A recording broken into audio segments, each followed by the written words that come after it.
สวัสดีค่ะ คลิปนี้มาชวนทำบัตเตอร์ครีมคาราเมลโดยใช้บัตเตอร์ครีม 2 in 1 เป็นสูตรบัตเตอร์ครีมทนร้อนสามารถอยู่ในอุณหภูมิปกติได้นานเป็นบัตเตอร์ครีมเนยเทียมเหมาะสำหรับนำไปตกแต่งบนหน้าเค้กตัวครีมจะมีความทรงตัวได้ดีไม่เหลวแล้วยังช่วยประหยัดต้นทุนเราไปดูวิธีทำกันเลยค่ะขั้นตอนแรกมาทำคาราเมลก่อนส่วนผสมก็จะมีน้ำตาลน้ำเปล่าวิปปิ้งครีมและเนยใส่น้ำตาลและน้ำเปล่าลงไปก่อนจากนั้นนำไปตั้งไฟเปิดไฟอ่อนปล่อยให้น้ำตาลละลายจนเดือดและกลายเป็นสีคาราเมลขั้นตอนนี้ไม่ต้องคนนะคะแต่สามารถเขย่าให้น้ำตาลละลายได้เมื่อน้ำตาลละลายกลายเป็นสีคาราเมลแล้วจะปิดไฟค่อยๆใส่วิปปิ้งครีมลงไปจากนั้นคนส่วนผสมให้เข้ากันเมื่อส่วนผสมเข้ากันดีแล้วเดี๋ยวเราเปิดไฟอีกรอบนึงค่ะเปิดไฟอ่อนแล้วก็ตั้งส่วนผสมให้ข้นเดือดอีกครั้งจากนั้นปิดไฟแล้วก็ใส่เนยลงไปใส่เป็นเนยเค็มถ้าเพื่อนๆใช้เนยจืดก็ใส่เกลือลงไปเล็กน้อยจากนั้นคนให้เข้ากันจนเนยละลายเสร็จแล้วพักไว้ให้เย็นค่ะต่อไปมาตีครีมวันนี้เราใช้เป็นเนย 2 in 1 เป็นเนยเทียมสำเร็จรูปพร้อมตีเป็นบัตเตอร์ครีมสูตรเจ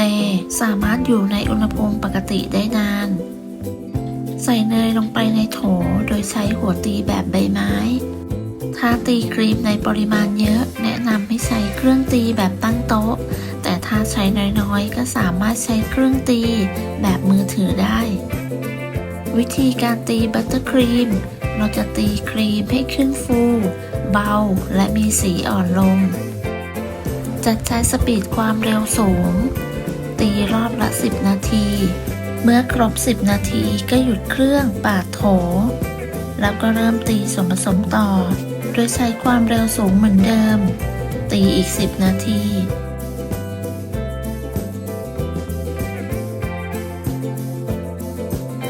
ครบเวลาแล้วก็หยุดเครื่องปาดโถหลังจากตีไป2 ครั้งเนื้อครีมก็เริ่มมีสีอ่อนลงแต่ยังไม่ฟูเบาตามที่ต้องการจะเริ่มตีอีกครั้งโดยใช้เวลา10 นาทีเหมือนเดิมแจ็คตีทั้งหมด4 รอบจนได้บัตเตอร์ครีมที่ฟูเบาและมีสีอ่อนลงระยะเวลาการตีให้ขึ้นฟูอาจจะไม่เท่ากันขึ้นอยู่กับเครื่องที่ใช้ปริมาณและอากาศเมื่อครีมขึ้นฟูดีแล้วเราก็หยุดเครื่องปาดโถขั้นตอนต่อไปเรามาใส่คาราเมลกันค่ะคาราเมลที่เราทำไว้และพักไว้จนเย็นแล้วเดี๋ยวเรานำไปใส่ในบัตเตอร์ครีมแล้วก็ตีให้เข้ากันใส่คาราเมลลงไปทั้งหมดแล้วก็ตีให้เข้ากันโดยใช้สปีดความเร็วสูงเปิดสปีดความเร็วสูงตีไปประมาณ5 นาทีจากนั้นหยุดเครื่องปาดโถ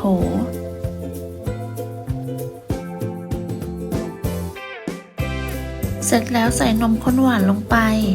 สามารถเพิ่มกลิ่นที่ต้องการได้แต่แจ็คไม่ได้ใส่นะคะจากนั้นเราก็ตีต่อด้วยความเร็วสูง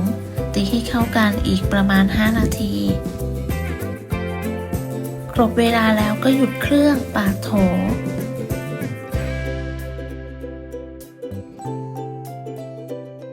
จากนั้นแจ็คจะตีด้วยสปีดความเร็วต่ำอีกประมาณ5 นาทีเพื่อให้เนื้อครีมมีความเนียน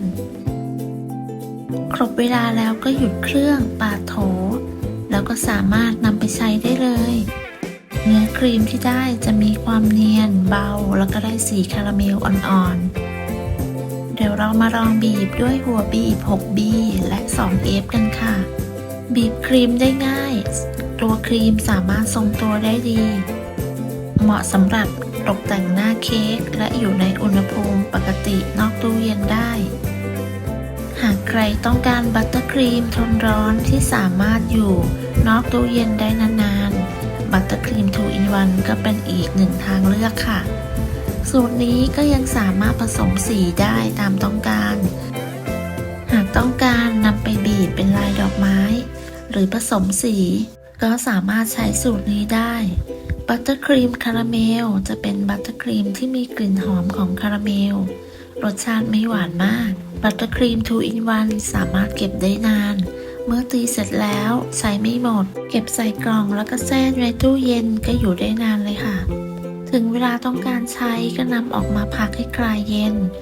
ขอบคุณสำหรับการติดตามรับชมคลิปนี้ ถ้ามีประโยชน์สำหรับเพื่อนๆ ก็อย่าลืมกดไลค์ กดแชร์ กดติดตาม เพื่อเป็นกำลังใจให้กันด้วยนะคะ